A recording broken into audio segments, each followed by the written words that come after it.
언니들과 함께 책 그리고 영화를 이야기하는 언니들의 북신의 살롱 조감독입니다. 유주입니다. 도희입니다. 은하입니다.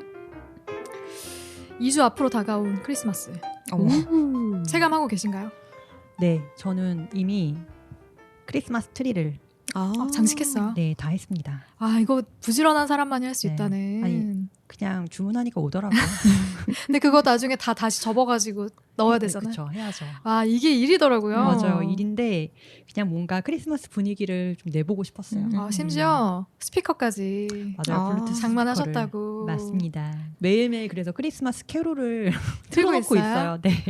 와, 진짜 크리스마스 분위기 제대로 느끼고 있구나. 어떻게 크리스마스 계획들은 세우셨어요? 저는 아마 제주도에서 보낼 것 같은 느낌적인 느낌이 들어요. 뭐 하고 있을 거예요? 뭘 할까요? 진짜 할 게 없는데 제주도도 너무 자주 가가지고 사실 할 거 없지. 특별한 사실, 네, 그쵸? 특별한 건 없어. 그냥 눈이나 왔으면 좋겠다라는 생각. 크리스마스에. 화이트 크리스마스? 오나? 이번에 눈 소식은 못 들은 것 같은데. 올해 눈 많이 올 거라고 그러더라고요. 올해 크리스마스 기간에? 그거는 크리스마스에? 모르겠어요. 그럼 기대를 좀 해봐도 되겠네요. 도희님은 전 어쨌든 의미 있는 뭔가를 하고 있지 않을까요? 네, 시간이 맞는 좋아하는 사람들과 뭔가 따뜻한 곳에서 따뜻한 시간을 보내고 있지 않을까요? 준비가 필요합니다. 네. 2주 바뀔 수도 있고 2주 나 될 수도 있지만 딱 가죠. 네, 금방 가기 때문에 계획들 잘 세워서 즐거운 시간 보내고 그리고 코로나는 네, 그러니까요. 조심하셔야 됩니다. 지금 확진자가 계속 또 늘고 있기 때문에 조심하면서 즐거운 크리스마스 보내고 네, 다시 만났으면 좋겠네요, 언니들. 미리 해피 크리스마스. 난 메리 크리스마스.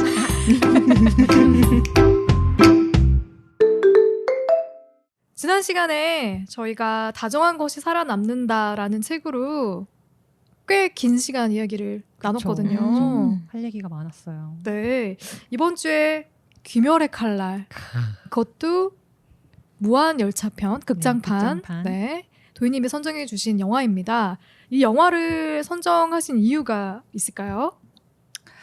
네, 제가 애니메이션에 대한 애정으로 극장에서 이 극장판을 보고 와서 뭔가 여기 특별한 게 있다 이런 느낌을 받았어요. 그래서 아마 여기 와서도 언니들한테 그런 게 신나서 막 얘기했던 것 같아요. 근데 되게 초반에는 제목을 꺼내는 것 자체가 되게 부끄러워. 약간 창피할 수 있어. 왜냐면 나는 그런 거 모르고 꺼냈는데 뭐라고? 이런 반응이 너무 많았기 때문에 귀멸의 뭐? 귀멸의 뭐?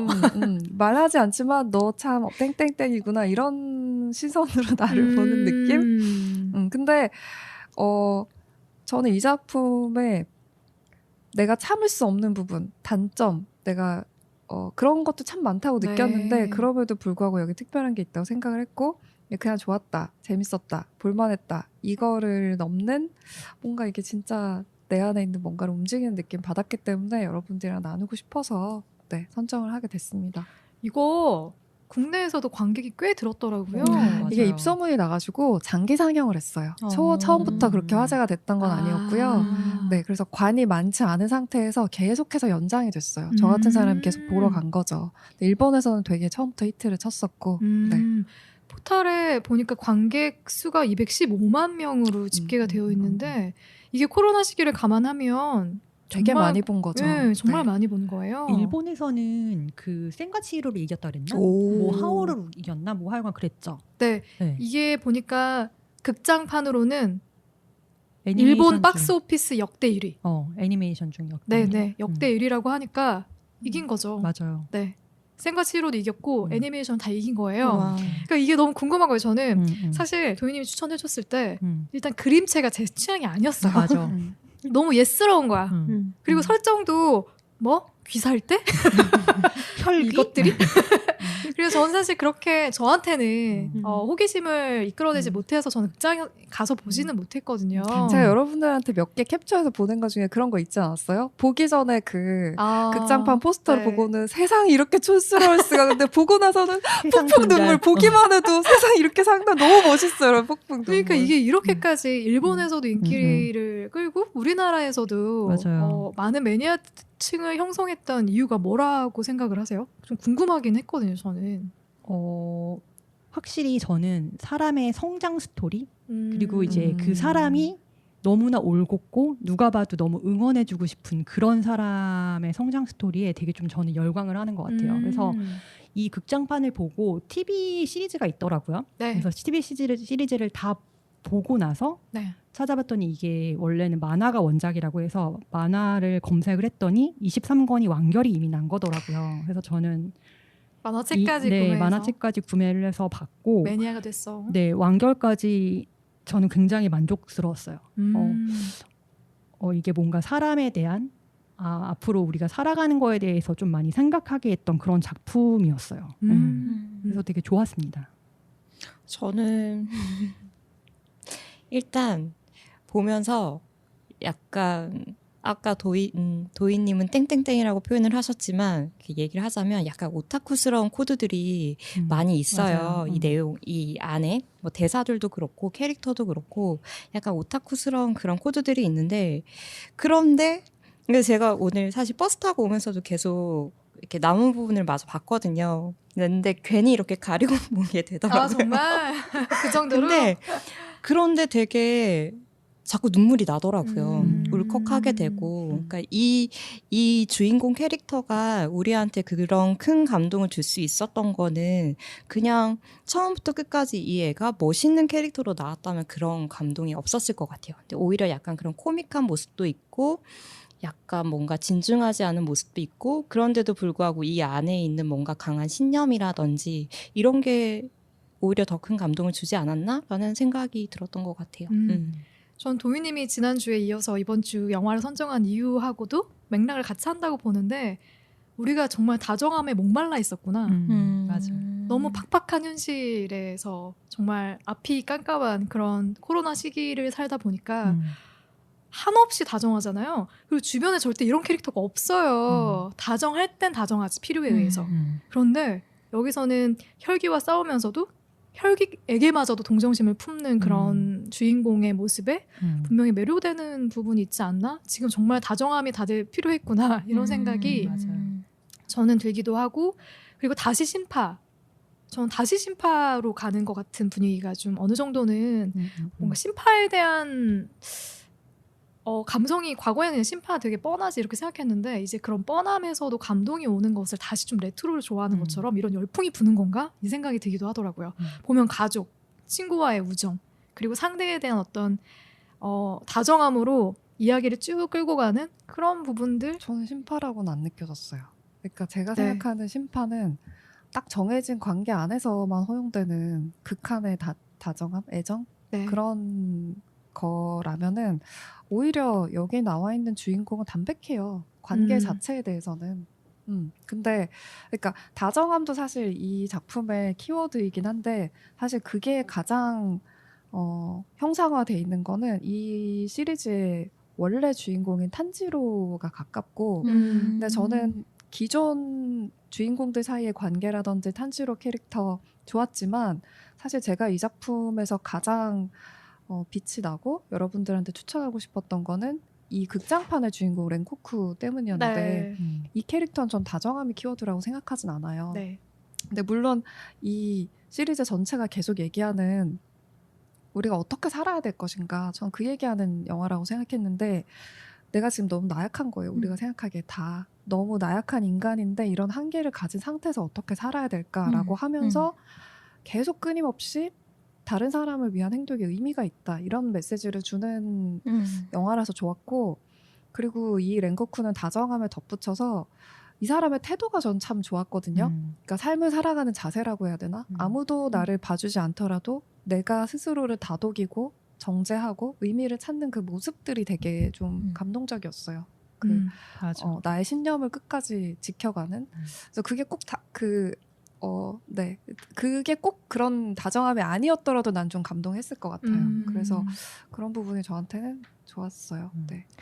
이게 극장판 무한열차 편을 보기 전에 저는 개인적으로 그 TV 시리즈가 전에 좋다고 하셨었죠. TV 시리즈를 네. 보셨으면 좋겠어요. 전 사실 네. 여기서 충족되지 않았던 부분들이 TV 시리즈를 통해서 많이 충족이 됐거든요.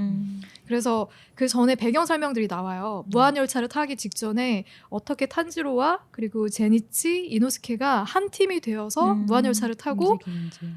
쿄즈로 렌코쿠와 같이 움직이게 됐는지 그런 비하인드 스토리를 알고 보면 훨씬 더 몰입이 잘 되더라고요. 그래서 TV판을 저는 꼭 추천을 드리고 싶고요. 그러면 이 극장판 무한열차 편은 어떤 이야기로 쭉 전개가 되는지 줄거리 소개를 도희님을 통해서 듣도록 하겠습니다.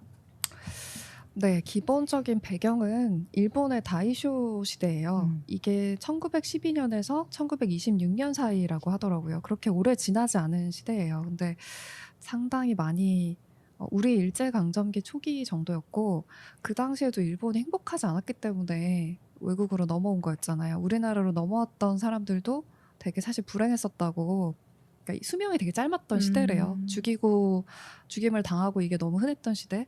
근데 이 시대에 기본적인 설정이 혈귀라는 도깨비라는 존재가 존재를 합니다. 근데 사람을 죽이는 괴물이고 햇빛을 보지 못하고 물리면 변하고 피를 마시고 이런 설정이 흡혈귀와 되게 유사하게 뱀파이어를 연상하게 하죠. 네, 연상하게 해요. 근데 인간과 혈귀가 대립을 하는데 원래 시리즈의 주인공인 탄지로는 숯을 파는 시골 소년이에요. 가족을 되게 사랑하고 육남매. 네, 되게 평화롭게 그려지는데 어느 날 이 혈귀의 습격으로 여동생인 네즈코를 제외하고는 모두가 다 죽어버려요. 근데 사실 탄지로는 삶에 의미가 없는데 네즈코는 습격을 당한 다음에 죽지는 않았지만 혈귀로 변해버리거든요. 근데 인간으로 다시 바뀔 수 있을 것 같은 가능성이 보이는 거예요. 동생한테서. 사람을 공격 안 하게 될 수 있을 것 같은. 실제로도 안 하고 있고. 그래서 이 동생을 인간으로 돌려놔야겠다. 이런 목적에서 그 혈귀들과 대립하는 귀살대라는 데 들어가게 돼요. 탄지로가. 근데 이 귀살대라는 집단은 또 그 얘기를 해야겠네요. 기본적으로 등장하는 사람들 나이가 굉장히 어립니다. 네. 다 귀살- 소년들이죠. 네, 귀살대 안에서 이노스케랑 제니치라는 인물들을 만나는데 각각의 캐릭터를 다 설명할 수는 없고 어쨌든 탄지로 같은 소년들이고 15세, 16세 정도예요. 그 정도인 것 같아요. 네. 네. 근데 이 귀살대에는 여러 대장들이 있어요. 그걸 주라고 하는데 이게 기둥을 그대로 주라고 쓰더라고요. 근데 9명의 대장들이 있고 그 중에 하나가 이 극장판 무한열차 편의 주인공인 렌코쿠예요. 렌코쿠는 불을 쓰는 화염의 호흡을 쓰는 염주입니다. 그리고 혈귀들도 계급이 또 있어요. 되게 복잡해요. 세계관이 엄청 네. 커요. 이게. 네. 근데 간단하게 말씀드리면 주 같은 역할하는 대장들이 12귀월이라고 있어요. 12명인데 상현과 하현이 또 계급으로 나눠져 있고 되게 명확하게 강한 정도가 딱 정해져 있어요. 일반인보다는 귀살대가 훨씬 세고 귀살대보다는 이 도깨비들 중에 하현이 훨씬 세고 근데 하현보다는 우리 편인 귀살대의 주가 훨씬 세고 근데 주보다는 또 상현이 훨씬 세고 맞습니다.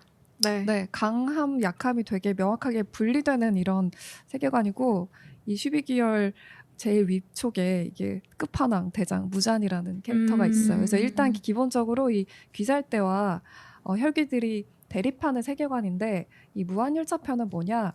무한열차에 많은 사람들이 타고 있는 일반인들이 타고 있는 상태에서 혈귀들이 열차에 타 있는 사람들을 공격하게 되면서 귀살대 원인 탄지로, 이노스케, 제니치와 렌코쿠가 파견이 돼서 어떻게 하면 사람들을 살릴 것인가 그 편만 다루고 있어요. 극장판은. 근데 저희가 이제 설명한 그 혈귀 집단에서는 처음에는 하현인 엔무라는 그 도깨비랑 저희가 대립을 하다가 엔무를 무찔렀는데 갑자기 상현이 등장해. 맞아요. 제가 아까 말씀드렸잖아요. 상현은 주보다 세요. 네. 이길 수가 없어요. 근데 상현인 아카자가 등장을 해서 상현 3 네, 넘버 3. 넘버 3 상당히 세요. 근데 그 아카자와 어둠 속에서 해가 뜨기 전까지 렌코쿠가 싸워요. 그 부분을 저희가 보고 되게 그게 사실 끝이에요. 싸우고 나서 어떻게 되는지를 보여주는 게 끝인데 그 과정에서 이 렌코쿠의 삶의 태도 제가 얘기했던 그런 것들이 저희한테 많이 감동을 주죠. 네. 맞아요. 캐릭터 얘기를 안 할 수가 없는데 시리즈를 전체를 다 보면 너무 많은 캐릭터가 등장하기 때문에 캐릭터 얘기만 해도 밤을 새야 될 정도예요. 그런데 다행히 이 무한열차 편에는 중요한 캐릭터가 도희님이 설명해 주신 것처럼 염주인 쿄즈로 렌코쿠 그리고 귀살대원들이죠. 카마도 탄지로 그리고 제니치, 이노스케 그리고 탄지로의 동생인 네즈코 이렇게 중심 인물이 총 5명이 등장을 합니다. 네, 혹시 언니들은 이 무한열차 편을 보면서 유독 좀 마음이 갔던 캐릭터 그리고 이 캐릭터에 대해서 내가 부연 설명 꼭 해주고 싶다 싶은 캐릭터가 있으면 같이 얘기 좀 해봅시다. 사실 세 분들은 귀멸의 칼날을 되게 많이 여러 편을 보셨고 전 사실 이거밖에 못 봐가지고 네. 지금 도희님이 설명을 해주시는 걸 들으면서도 새로 알게 된 내용들도 있고 막 이러거든요. 여기 요 편뿐만이 아니라 부연 설명도 많이 해주셔가지고 전 더 이번에 알게 되는 것들도 많은데 아마 오늘은 보통 그런 것 같긴 하지만 많은 얘기를 듣고 가지 않을까 이런 생각이 들어요. 근데 저는 귀멸의 칼날 어제 오늘 보면서도 이게 언니들이 그동안 계속 언급했던 내용들이 이제 하나씩 떠오르는 거예요. 대나무를 문다는 게 저거였구나 이런 식으로. 그래서 그런 재미로 봤던 게 저는 좀 더 컸던 것 같아요. 그랬던 것 같고 네, 언니들의 이야기를 듣고 싶습니다. 저는 사실 이 무한열차 편만 본다면 렌코쿠 쿄즈로가 가장 압도적으로 마음이 갔던 캐릭터였고 네. 그리고 저는 이제 전편을 다 본 사람으로서 당연히 이제 주인공인 카마도 탄지로를 응원을 하는데 그 둘을 제외하고는 전 이노스케. 네, 이노스케가 굉장히 매력적인 캐릭터라고 저는 생각을 했어요. 근데 영화에서는 디테일이 그렇게 많이 살리진 못했던 것 그러니까 같아요. 이 이노스케에 대한 약간 부연 설명을 하자면 이 이노스케는 어릴 때 멧돼지들 사이에서 자라난 아이예요. 그러니까 부모가 없죠. 부모가 이제 멧돼지인 거예요. 그러다가 우연한 기회에 이제 귀살대에 들어와서 이제 탄지로와 만나면서 이제는 같이 여행을 하고 있는 친구인데 이 친구는 항상 우통을 벗고 있고 진짜 근육이 아주 근육이 어마무시한 친구고 항상 멧돼지 탈을 쓰고 있어요. 그래서 이제는 본인이 그러니까 짐승의 호흡이라는 그런 이제 칼 건법이라고 해야 되나? 그렇죠. 건법. 그런 걸 쓰는 이 친구인데 이 친구가 전 되게 매력적인 게 영화에서는 안 나왔어요. 근데 이노스케가 가면을 벗으면 실제 얼굴이 굉장히 아름다워요. 꽃미남입니다. 완전 이게 꽃미남. 반전 매력이에요. 네네, 완전 네. 꽃미남이고. 그래서 근데 이제 사람과의 교류를 많이 하지 않은 친구여서 굉장히 서툴러요. 사람 관계에 대해서. 그런데 이제 탄지로랑 만나면서 뭔가 이 두 사람의 우정이 저는 이제 만화책을 보면 막판까지 나오는데 굉장히 감동을 주는 우정을 전해주는 캐릭터. 입니다. 이제 이 친구에 대한 과거의 그런 부모에 대한 얘기도 나오거든요. 나중에는. 그거까지 보면 되게 매력적인 아이다. 맞아요. 이노스케도 굉장히 매력적이더라고요. 라고 생각을 했습니다. 네. 그 TV 시리즈를 보면은 어떤 그 할머니죠. 그 할머니에게 친절을 받는데 그 친절에 자기도 모르게 자꾸만 몽글몽글 가슴이 뛰는 거예요. 어떤 건지를 잘 모르니까. 그러니까 뭔가 모르게 되게 좋고 뭔가 모르게 따뜻한데 이게 뭐지? 자꾸 이런 감정을 자꾸만 스스로 생각해보는 그 모습이 너무 귀엽고 귀엽죠. 매력적이더라고. 그런 거를 그러니까 마음이 간절하고 이상하니까 그쵸. 괜히 소리는 질러. 좋은데 막 소리를 지르는 캐릭터. 츤데레 스타일. 맞아요. 그런 스타일이고 매력적인 캐릭터라고 생각했어요. 저는 영화에서는 좀 짧게 나왔지만 네즈코에 대한 얘기를 하고 싶은데 보통 혈기가 되면 인간을 해칠 수밖에 없거든요. 인간의 피를 그쵸, 살과 피를 먹고 살아가야 되기 때문에 근데 네즈코는 그 과정을 다 이겨내요. 오빠의 사랑으로, 오빠의 헌신과 사랑으로. 가족이죠, 정말. 네. 탄지로가 동생을 살리기 위해서 귀살대에 들어가잖아요. 사실 동생을 이대로 둘 수는 없기 때문에 그치. 뭔가 방법이 있을 거라고. 근데 그게 혈기를 만나야지만이 인간으로 살아갈 수 있는, 인간의 모습으로 살아갈 수 있는 방법을 찾을 수 있을 거라 생각해서 귀살대에 들어가는데 그러면서 네즈코가 점점 오빠의 어떤 사랑과 보살핌에 마음이 동화돼가지고 인간의 피 냄새를 바로 맡아도 절대 해치지 않게 되는 맞아요. 모습까지도 나중에 성장을 해요. 뭉클하더라고요. 그리고 TV 시리즈에서 보면 네즈코가 혈귀술이라고 해가지고 16편이에요, 여러분. 아, 16편입니까? 마지막이 정말 감동적입니다. 아, 혈기술을 익히게 돼요. 그러니까 맞아요. 보통의 혈기들은 그런 혈기술이나 이런 것까지 익히진 못하는데 극단의 상황에서 탄지로가 죽음 바로 직전까지 가는 상황에서 네즈코가 각성을 해가지고 혈기술을 익히게 되거든요. 그걸로 오빠를 구해요. 맞아요. 네, 그런 모습들도 나오는데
캐릭터도 굉장히 매력적인 캐릭터다 생각합니다.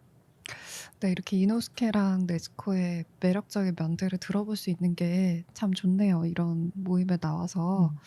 왜냐면 저는 이노스케랑 네즈코를 비추는 시선이 정말 싫었거든요. 이 작품에서 여러분도 또 느끼실 것 같은데 이노스케를 묘사하는 방식이 되게 싫었던 건 아까 반전 매력이라고 얘기를 해주셨는데 전 이게 전혀 매력적이지 않았어요. 그러니까 현실에 되게 가치 판단이나 위계 질서를 비판하지 않으면서 그대로 보여주는 건 저는 하나도 매력적이지 않다고 생각하거든요. 그게 없었으면 참 좋겠는데 그걸 그대로 보여준다는 거는 그러니까 여성스럽고 아름다운 외모가 너무 치욕스러워서 그걸 계속 가리잖아요. 근데 그런 시선이 이노스케 하나의 그냥 단점이고 극복해야 될 그런 부분으로 비춰지는 게 아니라 일관적으로 모든 캐릭터에서 작가가 그걸 보여줘요. 전 그게 너무 불쾌했어요.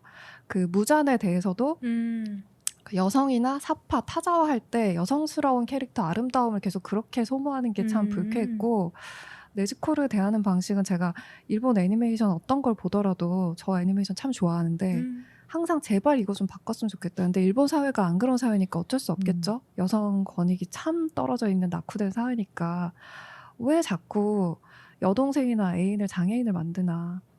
한 명 살려주면서 나를 구해주거나 나한테 동기를 주는 요소로만 써먹는 이런 게 너무 불쾌하고 말을 못하게 하는 것도 참 불쾌하고 애정의 존재로 남겨는 두는데 말을 하지 않는 그런 존재로 여성이 필요하다는 그런 게 참 싫으네요. 여기 친구 중에 하나로 넣을 수도 있잖아요. 여동생으로 꼭 이렇게 입에 대나무 분해를 넣어야겠어요. 그리고 나에게 계속 짐스러워. 내가 메고 다녀야 되는 이런 방식이 되게 불쾌했어요. 근데 네, 그랬습니다. 그러나 제가 또 간과하고 있는 좋은 점들을 얘기해 주셔서 좋고 렌코쿠를 얘기하지 않을 수가 그쵸. 없어요. 네. 주인공이죠. 네, 주인공이에요. 그리고 사실 탄지로에 대해서도 많이 얘기할 수 있는데 저는 TV판을 먼저 보고 나서 극장판을 봤거든요. 이런 많은 단점에도 불구하고 이 탄지로가 이 소년물에서 보여주는 전형적인 주인공들이랑 좀 달랐어요. 그래서 일본 사회가 이런 건 좀 바뀌었구나 희망적으로 느꼈는데 보통은 전투력은 이미 충분히 다 갖고 있는 상태에서 인격적으로 성장하는 걸 보여주잖아요. 근데 탄지로는 반대예요. 아직 초기라서 그런지 모르지만 얘가 압도적으로 세지 않아요, 전혀. 근데 얘는 가장 큰 특징이 거의 심지어 냄새로 사람의 다정함을 판별할 수 있는 애잖아요. 그런 설정이 좀 특이해서 이 탄지로에 대한 애정으로 극장판까지 왔는데 렌코쿠를 얘기 안 할 수가 없죠. 제가 렌코쿠를 가장 특별하게 생각했던 부분은 그게 응집돼서 이제 드러나는 부분은 동생을 대하는 태도였어요. 동생이랑 얘기하는 씬 기억나시죠? 그러니까 센주로? 센주로. 네, 맞아요. 센주로. 네. 그러니까 아빠한테 인정받고 싶은데 그래서 형 인정받았어? 주가 됐다는 소식을 들었을 때 아빠가 어떻게 대해줬어? 근데 이때 랭코쿠도 아직 어리잖아요. 어린아이인데 아빠한테 인정을 못 받고 되게 슬픈 상태인데 자기를 되게 기대에 차서 보는 동생한테 뭐라고 얘기하냐면 솔직히 아빠는 기뻐하지 않으셨지만 너는 다를 거다. 왜냐면 넌 내가 있으니까. 저는 이렇게 자기가 많이 받지 못했는데 상대방한테 베풀 수 있는 사람을 보면 어떨 줄을 모르겠어요. 이런 게 너무 훌륭한 사람이. 네, 너무 어떻게 내가 해주고 싶어서 어쩔 줄을 모르겠어요. 그 얘기하는 게 센 줄로 넌 나와 다르다. 너한테 형이 있으니까. 형은 동생을 믿고 있어. 어떤 길을 가더라도 너는 훌륭한 사람이 될 거야. 그래서 이 랭코쿠가 제일 특별한 캐릭터인 게 이게 전투력으로 가장 센 애가 절대 아니고 그리고 되게 많이 받았기 때문에 풍요로운 사람도 전혀 아니잖아요. 그런데 나도 되게 가난한데 그래도 내가 에너지가 있으니까 그걸 누구한테 쏟아서 나보다 뭔가 더 좋게 해주고 싶은 마음 이거를 보여주는 사람이라서 그게 너무 특별하고 애틋하고 저는 되게 좋았었고 계속 이 모임을 준비하면서 생각해보니까 저도 좀 저렇게 되고 싶은 것 같아요. 되게 나 이거 못 받았잖아 이런 거에 대한 원망을 좀 버리고 정말 좀 따뜻하게 이렇게 사람들을 만날 수 있는 사람이 되고 싶다. 그런 마음이 있어서 이 랭코쿠가 제일 좋았던 것 같아요. 네. 저 갑자기 궁금한 게 생겼는데 이 영화에서는 네. 랭코쿠의 아버지의 사연이 안 나오죠. 안 나오잖아요. 네. 책에는 나오나요? 나오긴 나와요. 랭코쿠의 아버지도 랭코쿠가 굉장히 어릴 때 주였잖아요. 어릴 때 아이들한테 되게 다정했던 되게 희망적인 그런 사람이었잖아요. 그리고 일단 얘는 되게 직관적이기 때문에 화염을 네. 한다는 것 자체가 따뜻한 사람이었다는 걸 보여주는 거잖아요. 근데 아까 제가 위계가 명확하다 그랬잖아요. 아무리 내가 이 귀살대에서 가장 뛰어나다고 해봤자 상현을 넘을 수 없다. 그걸 너무 뼈저리게 느낀 거예요. 거기에 더 강해지지 못하는 거에 되게 좌절을 했고 또 아내가 죽었기 때문에 그 이후에 거의 꺾인 거죠. 완전히 꺾인 거죠. 그러니까 책에서는 그러니까 도깨비랑 비교가 아니라 이 귀살대라는 게 최초에 생겨나게 된 시초 인물이 있어요. 네. 네네. 그 인물에 대한 이야기를 듣고 나는 아류였구나. 그래요? 네, 그렇게 이제 아버지가 생각을 하면서 뭔가 그런 열정 같은 걸 잃어버린 그런 캐릭터예요. 그러니까 여기서 더 깊이 들어가야 되는데 그러니까 얘네가 쓰는 뭐 불의 호흡, 물의 호흡 이런 것들이 있잖아요. 그리고 얘네가 1단계, 2단계, 3단계 자기가 쓸 수 있는 단계도 있고 대신에 내가 갈 수 있는 최대치가 또 다들 명확하게 정해져 있어요. 근데 이 랭코쿠나 이 아빠는 거기까지 아예 애초에 갈 수 없는 사람이라는 거를 깨달은 거예요. 선택자 받은 자들만 갈 수 있는 영역. 갈 수 있어요. 거기를 얘는 아예 안 되는 사람들이고 근데 거기서 가장 끝까지 가서 이제 주까지는 된 거죠. 근데 난 이런 세계관도 되게 싫거든요, 사실. 정해져 있어요. 있는. 너무나 미리 유전자. 타고나는 거구나. 타고나는 진짜? 거예요. 네. 선택받은 사람들. 네, 탄지로는 선택받았고. 왜냐면 영화에서는 아버지가 랭코쿠가 돌아와서 인사를 하는데 자기가 주가 되었다 이런 얘기 하는데 관심이 없어. 그냥 등 돌리고 쳐다도 안 봐. 그래 봤자지 약간 이런 식으로 넌 그래봤자 주야. 그 이상이 될 수 없어라는 마음인 거예요. 거기까지만 나오거든요. 그래서 저는 아버지에게 혹시 좀 더 어떤 드라마틱한 사연이 있었나 이 생각을 했던 거죠. 랭코쿠가 죽고 나서 아버지가 변해요. 그렇습니까? 네. 그 뒤에 이어진 이야기는 있어요. 아버지한테 남기잖아요. 건강하시라, 몸을 챙기시라고. 네. 그 얘기를 전해 듣고 달라져요. 그래요? 혹시 동생이 뭐가 됩니까? 아니요. 거기까지는 잘 모르겠습니다. 네. 동생은 그냥 동생의 삶을 삽니다. 그렇습니까? 네. 이 영화가 중요한 것은 이 열차에 타 있는 승객이 200명이에요. 숫자도 아예 오픈을 해주더라고요. 맞아요. 그런데 이 200명의 승객 중에 단 한 명도 죽지 않게 하겠다라는 게 랭코쿠와 탄지로의 목표이고 바람으로 그려지더라고요. 근데 이 바람이 어떻게 실현되는지를 지켜보는 그 재미가 꽤 큰데 맞아요. 이 과정에서 인상적이었던 장면 혹은 설정이 있었다면 이것도 같이 이야기해보면 좋을 것 같아요. 이 하연의 엠무라는 도깨비가 등장을 하잖아요. 하연의 넘버원입니다. 네, 넘버원이죠. 이 엠무는 어쨌든 사람들을 잠들게 해서 뭔가 계속 꿈을 꾸게 하는 근데 뭐 행복한 꿈을 꾸기도 할 수 있고 악몽을 줄 수도 있고 근데 약간 이렇게 이렇게 뭔가 어떠한 트리거를 작동시켜서 그 승객들을 전부 잠을 재우고 이제는 뭔가 꿈속에서 영원히 헤어나올 수 없게 만드는 약간 이런 캐릭터인데 여기서 좀 재밌었던 거는 정신핵 그 꿈속 네. 안에 있는 가장 그 코어에 있는 맞아요. 정신핵이라는 설정이 되게 좀 신선했고 그걸 파괴하면 인간이 죽는 것처럼 설정을 하는 거 아니에요? 그쵸 아예 정신이 그쵸. 무너지는 거죠. 근데 그런 설정이 되게 신기했고 여기에서 저는 참 탄지로가 좋았어요. 역시 그런 뭐라 그럴까 이런 정말 아까 도인도 얘기했지만 정말 인격적으로 참 훌륭한 아이다라는 느낌이 들게 그러니까 응원을 할 수밖에 없는 그런 아이 그런 마음을 갖고 있는 그리고 이제 막판에 나중에 얘기할 거예요 막판은. 네. 네 그런 이 탄지로의 캐릭터 성향 이런 걸 되게 잘 보여줄 수 있는 정신의 핵 세계도 되게 신선하고 좋았습니다. 두 가지를 꼽을 수 있을 것 같은데 하나는 이제 이 일행들이 이 혈귀 앤무라는 혈귀의 책략에 빠져가지고 잠에 들잖아요. 잠에 들고 나서 각자 이제 꿈을 꾸게 됩니다. 그 앤무가 만들어 놓은 세상의 꿈으로 들어가게 되는데 그때 앤무가 또 미리 이렇게 좀 조종을 하는 어떤 세력들이 있어요. 아이들이 있어요. 그래서 그 아이들이 그들의 꿈으로 들어가서 핵을 파괴하게끔 만들잖아요. 그런데 탄지로의 꿈에 들어간 회결핵을 앓고 있는 인물이 들어갔는데 탄지로가 자기 핵으로 정신의 핵으로 그냥 데리고 가는 거야. 인도해 주는 거예요. 이 사람이 무슨 행동을 할 줄 알고 데리고 가지? 우리는 그런 생각 하잖아요. 그런데 그냥 당신이 원하니까 데리고 가는 이 사람은 감동을 하는 거예요. 내가 가면 사실 해칠 수밖에 없는 상황인데도 불구하고 내가 원하니까 나를 이쪽으로 데리고 간다라는 그 사실에 너무 감동을 해서 주저앉아요. 주저앉아서 울거든요. 그리고 현실로 돌아왔을 때 이 사람은 어떤 행동도 하지 않아요. 피해를 주지 않죠. 그러니까 그런 부분이 탄지로의 성격을 캐릭터로 너무 잘 드러내는 것 같아서 그게 첫 번째 포인트였고 두 번째 포인트는 각성하는 과정. 그 진짜 대단했다. 이건 정말 얘기해보고 싶은데 여기서 꿈의 세계에서 나오려면 그 꿈속에서 스스로 목숨을 끊어야 되는 걸 알게 된 거예요. 그래서 탄지로가 정말 목에 칼을 대고 좀 잔인하긴 한데 목을 그어요. 자결하죠. 그리고 다시 현실로 돌아온다라는. 근데 그걸 몇 번이고 반복해서 하는 모습이 보여지잖아요. 원해드리면 이게 가능할 것 같아요.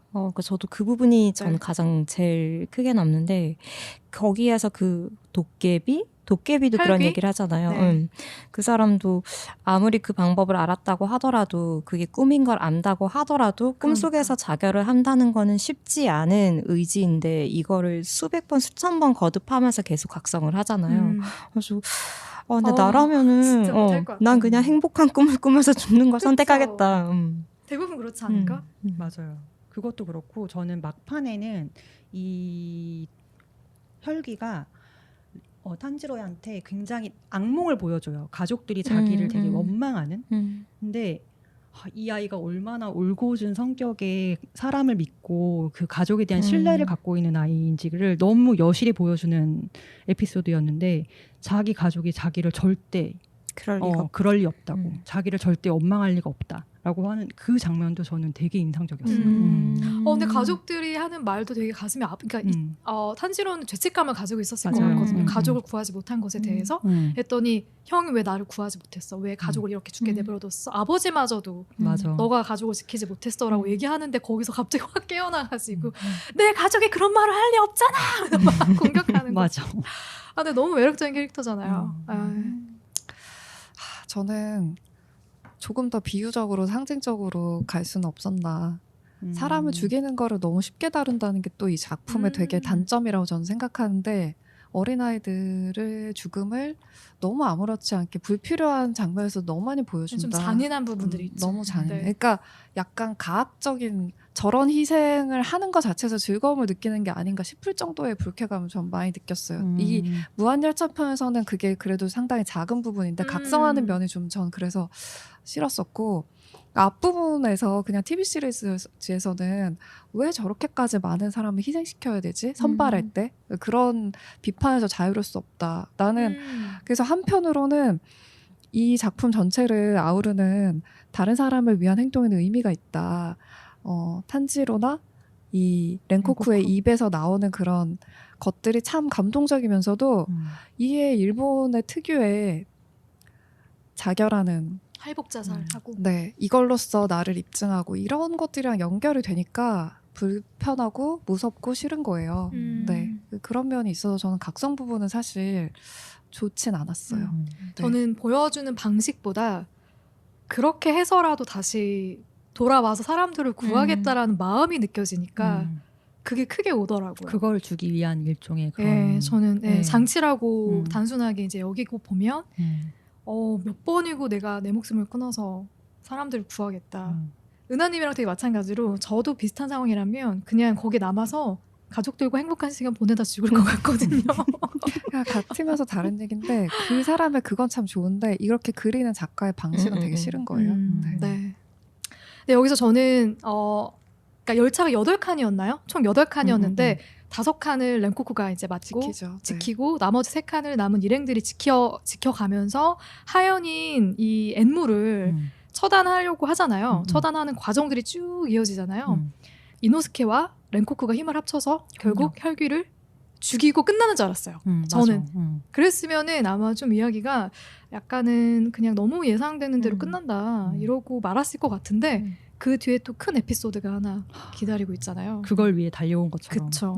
그것 때문에 저는 아마 여기서 감정이 좀 많이 동요되지 않았을까 싶은데 결국 상현이 나타나죠. 아카자라는 어마무시한 힘을 가진 혈귀가 나타나서 여기서 이제 렌코쿠와 대결을 벌입니다. 아주 치열한 접전을 벌이는데 렌코쿠의 대사가 네. 주옥 같아요. 여기서부터 하는 렌코쿠의 모든 대사가 네. 탄지로가 부상을 입어요. 좀 심각한 부상을 입어서 이제 네. 누워 있는데 이 아카자가 나타나자마자 탄지로를 공격한단 말이에요. 그랬더니 렌코쿠가 그걸 저지하면서 너는 어떻게 이렇게 약한 자를 먼저 공격할 수가 있느냐라고 얘기를 했을 때 아카자가 너와 나의 대화에 방해가 될 것 같은 약한 자는 자기는 먼저 죽인다라는 그런 신념인 거예요. 그러니까 그런데 이제 렌코쿠가 거기서 대답을 하죠. 너랑 많은 얘기를 하진 않았지만 난 이미 너가 싫다. 우린 가치관이 다르다. 그래서 이 두 사람이 얼마나 대립할지를 먼저 보여주는 그런 네. 대사인데 그 대사부터 이 렌코쿠가 어떠한 마음과 어떠한 태도로 삶을 살아가는 사람인지를 너무 잘 보여주고 그리고 그 싸움도 엄청 치열하죠. 엄청 치열하죠. 엄청 치열하죠. 네. 근데 진짜 주옥 같습니다. 네. 그 과정에서 렌코쿠가 죽음에 임박해서도 아카자의 유혹에 넘어가지 않거든요. 맞아요. 아카자가 계속해서 혈귀가 되면 너는 더 강해질 지금보다 수 있다. 훨씬 더 강해질 수 있다. 계속해서 유혹을 하잖아요. 근데 렌코쿠는 절대 굴하지 않거든요. 근데 결국은 그래서 죽게 돼요. 네, 죽음을 맞는다는 게 이 영화의 엔딩인데 이 렌코쿠의 마지막 언니들은 어떻게 지켜봤고 어떤 점에서 좀 마음이 울렁했는지. 이건 눈물 없이 말할 수 없는.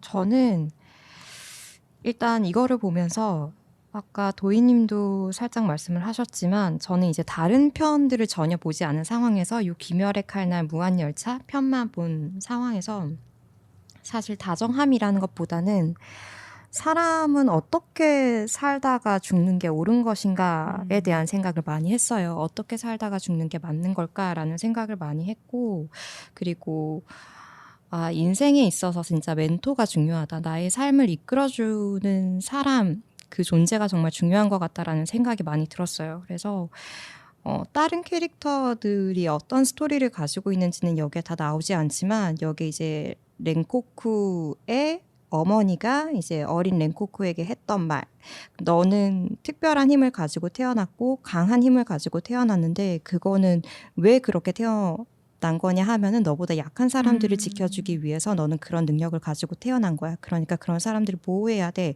라고 이끌어줬고 마찬가지로 이 렌코쿠 같은 경우에도 동생에게 굉장히 좋은 멘토가 되어주잖아요. 꼭 뭔가 이 아이를 위해서 입 발린 소리를 해주는 게 아니라 뭔가 진심이 담겨 있는 이 아이에게 필요한 말을 해주잖아요. 그래서 저는 그거를 보면서 그냥 정말 멘토의 존재가 중요하다 라는 생각을 많이 했던 멘토가 것 같아요. 있습니까?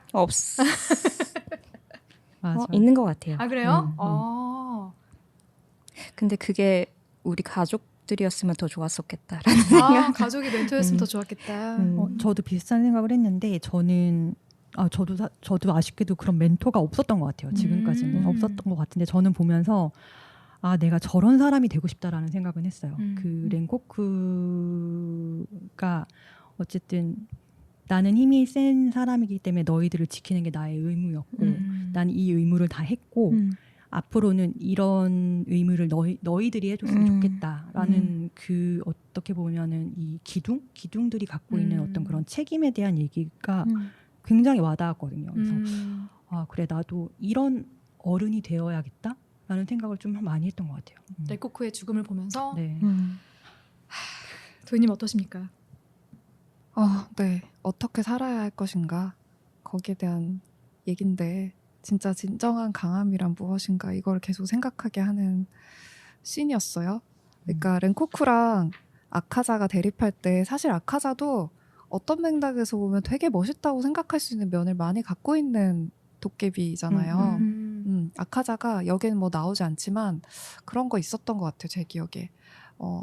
여자는 먹지 않고 이 기본적인 혈기의 맞아요. 캐릭터가 사람을 많이 먹으면 먹을수록 강해지는 설정이거든요. 영화에서는 그런 얘기 안 나오죠. 여자와 네, 아이를 원래 먹지 그래요. 않아요. 근데 여자와 아이는 먹지 않고 아카자는 그렇게 추잡스럽고 이런 거랑 난 섞이고 싶지 않고 이런 그래요? 마음이 있어요. 그래서 인간 시절에 그런 큰 상처가 있는 그래서 귀신이라서 그래서 아카자는 지금 현재에서도 강한 내가 너무 좋아. 근데 강한 너도 너무 좋아. 강한 게 너무 좋아. 이런 가치관. 캐릭터를 가치관을 갖고 있는 인물이에요. 근데 이거는 사실 소년 이런 물에서 우리도 다 같이 갖고 있는 거거든요. 왜냐면 그 세계관에서 가장 강한 게 내가 감정이입하고 있는 주인공이거든요. 근데 여기서 무한열차편이 되게 달라요. 왜냐면 여기서 제일 강한 건 사실 아카자거든요. 그 전투력에 있어서. 그래서 랭코쿠랑 아카자가 되게 경합을 하는 것처럼 보이지만 사실 아카자가 되게 많이 봐주고 있는 거고 얘가 압도적으로 강하기 때문에 이 주어진 한계 내에서 최선을 다해서 싸우고 강한 이 랭코쿠한테 약간 반했기 때문에 봐주면서 계속 헐떡하면서 얘가 그냥 싸워주고 있는 거예요. 근데 진짜 강한 게 뭔가에 이제 몇 가지를 던지잖아요, 작가가. 이 탄지로나 다른 캐릭터의 입을 빌어서 얘기하는데 그게 극명하게 보여서 저는 좋았어요. 그러니까 사실 정말 강함을 중요하게 생각하는 아카자가 사실 강하지 않으면 의미가 없다. 나의 나약한 점에 대해서는 나약한 나 자신은 받아들일 수가 없는 거잖아요. 그래서 나약한 나 자신을 그대로 받아들이는 랭코쿠가 훨씬 더 강하다라는 얘기를 그래서 할 수 있었던 거고 전달이 되는 것 같아서 좋았어요. 그래서 뭐 늙어가는 것도 수명이 있는 것도 인간이 그래서 더 존귀한 거야. 그래서 난 인간으로서 죽을 수 있는 거야. 이런 랭코쿠가 훨씬 더 강하다는 느낌을 우리가 받는 거고 강한 거에 그렇게 목매는 아카자가 해가 뜰 때 도망치는 그런 모습을 보면서 탄지로가 던지는 말에 우리가 또 목이 메이는 거고 그래서 이런 거 생각할 수 있는 게 좋았어요. 왜냐면 우리는 강하지 않잖아요. 인생에서 제일 강한 순간이 있었더라도 약해질 수밖에 없는 존재거든. 그래서 이런 세계관만 갖고는 내가 살 수가 없잖아요. 결국에는. 네, 그런 면이 저한테는 그래서 제가 눈물이 났던 것 같아요. 왜냐면 그런 걸 다 아는 상태에서 나도 여전히 강하고 젊고 아름다운 거에 대한 동경이 있는데 내가 지금 보기에 너무 젊고 아름답고 앞으로 더 강해질 수 있는 랭코쿠가 저렇게 죽는 게 나 너무 슬픈 거야. 한편으로는 내가 랭코쿠면은 어떤 선택을 했을까도 생각해봤어. 나는 넘어가지 않았을까. 도깨비로? 네. 혈기로? 네. 그리고 상현으로 넘어간 도깨비들 중에 많은 아이들이 주였는데 죽고 싶지 않아서 죽음 앞에서 흔들려서 상현으로 넘어갔어요? 네, 아니 근데 왜냐면 영화에서는 내가 이렇게 계속 설득했지만 아무도 혈기가 되지 않았다고 그렇게까지 설득할 수 아카자가 있는 얘기를 했어요. 주도 그렇게 흔하지 않고 아카자가 이런 애를 만난 것 자체가 되게 드문 일이다. 근데 어쨌든 제가 알기로는 상현 중에도 마지막 순간에 죽음 앞에서 두려움을 꺾지 못해서 있어요. 상현 1위. 상현으로 그래요. 넘어간 캐릭터들이 진짜? 있어요. 그 상현 1이라는 캐릭터는 정말 그래. 초기 기살대 멤버예요. 네, 완전 초기 기살대 멤버고. 그래서 랭코쿠가 사실 진짜 제일 강한 거예요. 상현 일은 그러면 원래는 주였는데 죽음 앞에서 굴복한 건가요? 그러니까 그쵸. 그러니까 죽음과 그런 힘의 한계 맞습니다. 거기에 그러니까 부딪힌 거기에 거죠. 그게 더 강해질 수 있다. 거기에 굴복한 거죠. 내가 더 강한 내가 진짜 제일 강하지 않으면 의미가 없다는 생각을 갖고 있으니까. 그러니까 나는 넘어갔을 것 같거든요. 더 큰 힘 한번 가져보고 싶지. 그리고 그쵸? 주는 아니고 이게 부연으로 하나 추가적으로 얘기를 하자면 그 귀살대 중에 제니치의 제니치. 사형이 혈귀가 돼요. 혈귀 상현인가 하현 중에 한 명이에요.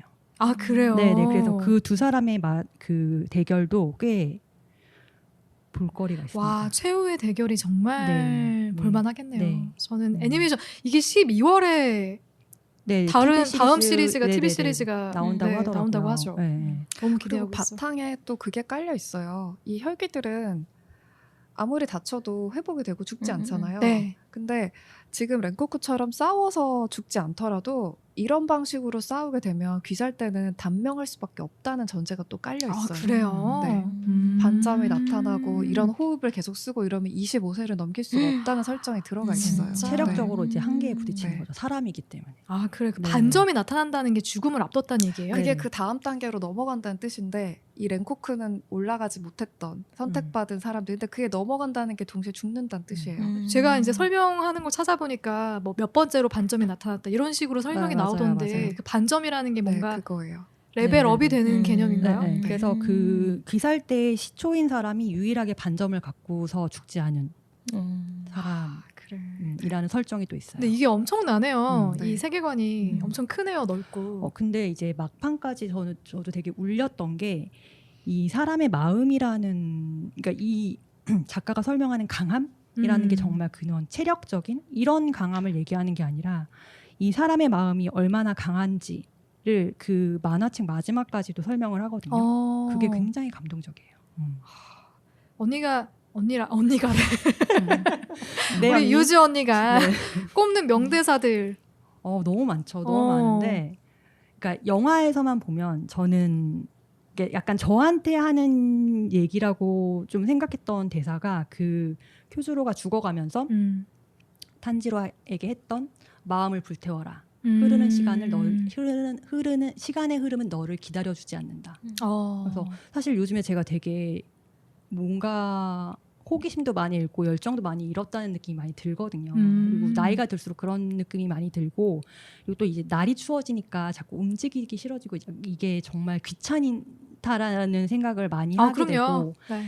그러니까 이게 지난주에 얘기했던 다정한 것이 살아남는다에서 그 어리게 영원히 이게 정말 난 어리게 영원히 살아가면서 이제 호기심도 막 왕성하고 이렇게 살아가야 되는데 요즘에는 그런 걸 많이 잃은 것 같은데 이 영화에서 그 쿄주로의 그 마음을 불태워라라는 그 한 문장이 되게 많이 와닿더라고요. 왠지 불태우는 삶을 이제부터 살아가야 될 것 같은. 살아야 되는데 그쵸. 이게 쉽지 쉽지가 않죠. 않아요. 네. 네. 그렇게 못 살면 저처럼 체지방이 늘어나고 점점 갈수록 배둘레가 커지는. 그래서 지금 마음을 불태워볼까 네, 기대하겠습니다. 열심히 이 노력 중입니다. 이 영화를 또 선정해주신 도희님 혹시 미처 다 하지 못한 얘기가 있으면 해주시겠어요? 이런 영화 애니메이션은 사실 내가 쓰지 못하는 마법을 쓰고 내가 쓰지 못하는 그런 대단한 액션을 펼쳐주는 주인공들의 싸움 전투씬을 보는 즐거움이 또 있잖아요. 네. 그리고 이 애니메이션 우리가 그런 부분 얘기 많이 안 했는데 화면으로 그 렌코쿠가 뭐 1염, 2염 막 하는 거 보는 네. 것도 되게 멋있잖아요. 화려하죠. 화려해요. 근데 되게 잘 만들었어요. 그 부분은 되게 화면 구성도 저는 좋았다고 생각해요. OST도 좋고. 근데 그런데 던지는 메시지가 나약함이나 무능한 자신을 발견했을 때 어떻게 살 것인가를 보여주는 게 참 반대인데 이게 참 저한테는 먹혔던 것 같거든요. 그래서 저도 여전히 똑같이 그 마음을 불태워라가 좋았어요. 근데 그때도 얘기해. 내가 몸이 튼튼한 사람이 되라는 얘기를 하는 게 아니고 너 그래 너 나약하게 느껴질 거야. 무능함을 좌절하게 될 거야. 근데 그때 마음을 불태워. 이렇게 얘기하잖아. 그래서 그 포인트가 맞아요.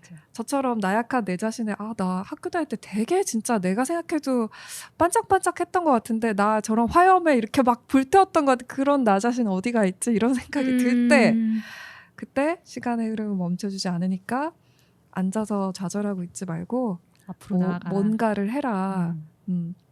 가능하면 다른 누군가를 위해서 뭔가를 해보지 않으련? 이런 게 좋았어요. 네. 저는- 그리고 거기에도 울컥하지 않으셨어요? 네. 내가 죽는 것은 신경 쓰지 마라. 음. 주라면 음. 후배의 방패가 되는 것은 당연하다. 음. 어린 싹을 짓밟게 두지 않아. 나 그게 눈물이 너무 나는 거야. 그렇지 않았어? 어린 싹을 짓밟게 두진 않아. 이거에 나도 저런 어른 되고 싶다 누군가한테. 맞아. 제가 어제 왓챠에서 이 무한열차편 TV판 시리즈가 오픈이 되어 있는 걸 발견하고 어제 1편부터 봤거든요. 오. 이게 6편까지 지금 나와 있고 이게 매주 수요일에 업데이트가 된대요. 오. 그래가지고 다음 주에 7편이 올라오나 봐요. 영화랑 달라요? 앞에만. 앞에 조금 더 이야기가 있는 게 음. 이 렌코쿠가 도시락을 파는 그 할머니와 손녀의 예, 손녀를 만나고 거기에서 이제 두 사람을 보호하기 위해서 혈기와 또 싸우는 장면이 나오거든요. 그러니까 이 사람들과 자기는 어떤 관계도 없어. 그런데 이 할머니와 손녀를 지키기 위해서 자기가 목숨을 걸고 계속해서 혈기와 싸워나가는 모습으로 시작해서 또 승객들 아무 관계가 없잖아요. 이 200명의 승객들과 렌코쿠는 아무런 관계가 없습니다. 그럼에도 불구하고 단 한 명도 죽게 놔두지 않겠다라는 일념으로 전투를 벌이잖아요. 이런 모습 그리고 탄지로를 살리기 위해서 도망갈 수도 있었는데 이 상현 누가 봐도 이길 수 없는 싸움이었잖아 처음부터. 그럼에도 불구하고 끝까지 싸움을 벌인다라는 것 그런 것들이 지난 시간하고 저는 좀 연결되는 연결되는 있죠. 면이 있는 것 네. 같아요. 결국 다정함이 누군가에게 미치는 영향에 대해서 생각을 해보게 되더라고요. 그래서 정말 다정함은 우리 삶에 있어 강력한 무기가 될 수 있을까? 이런 생각도 저는 해보게 되는데 어떠세요? 언니들은? 너무 공감해요. 너무 공감하고 진짜 지난주에 이어서 이번 주도 내가 앞으로 어떻게 살아가야겠다라는 생각을 진짜 많이 하게 된 것 같아요. 역시 노력이 필요합니다. 노력이 필요하다. 다정함을 갖기 위해서는.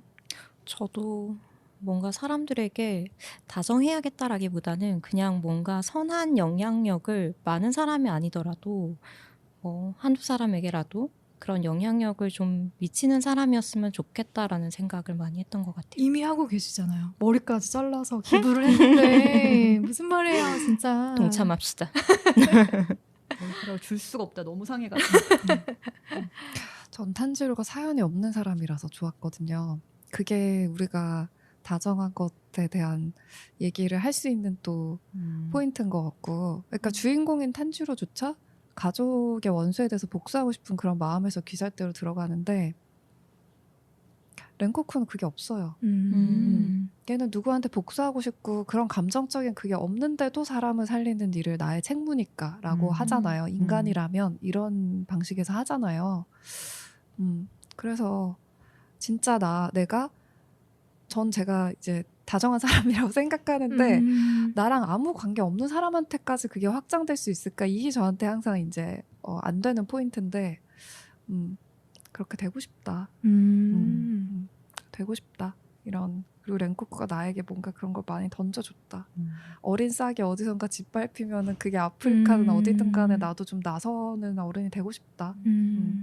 네, 여러분들도 좀 그러게요. 우리 같이 좀 그래. 네, 방패가 되어줘야 되는데 나도 음. 누군가에게 이거 참 내가 대신 혼나주고. 근데 되게 희망적이에요. 되게 많은 사람들이 다 렌코쿠한테 이런 면에 울컥해서 이걸 많이 봤을 거예요. 네, 그러니까 그렇게 되고 싶은 마음이 저 말고도 되게 많은 사람들이 갖고 있는 거잖아요. 그리고 뉴스 정말 나쁜 뉴스 10개 중에 그런 거 하나씩 올 때마다 그거 보셨죠? 교통사고 접촉사고 났는데 봤어요.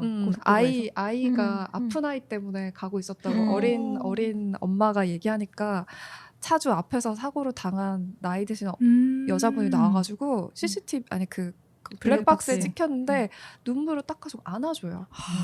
진짜. 근데 그거에 뭐 엄청 많은 사람들이 감동을 했거든요. 그리고 나중에 인터뷰한 거 보니까 진짜 딸이 있었어. 사람들이 댓글로 딸이 있어서 그럴 거였는데 진짜 딸이 있고 내 친딸이랑 나이가 같더라고요. 그 아주머니가 이렇게 얘기하시더라고요. 되게 모르는 타인이고 나한테 해를 입혔는데도 그렇게 안아줄 수 있는 그런 마음? 네.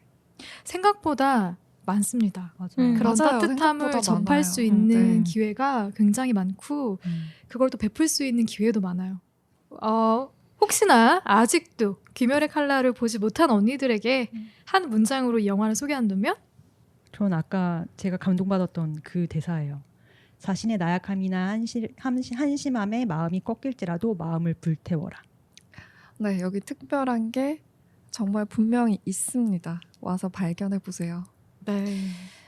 영화를 보면서 그리고 여기 와서 언니들한테 얘기를 들으면서 아, 이 영화는 확실히 TV편을 보고 보면 훨씬 좋겠다라는 네. 생각이 많이 들었어요. 그래서 아, 내가 영화를 보면서 이해되지 않았던 거, 궁금했던 거, 쟤는 왜 저러고 있지? 쟤는 대나무를 왜 입에다가 물고 있고 쟤는 혈기라고 하면서 왜 사람들을 도와주는 거지? 이런 네. 것들. 그럴 수 있죠.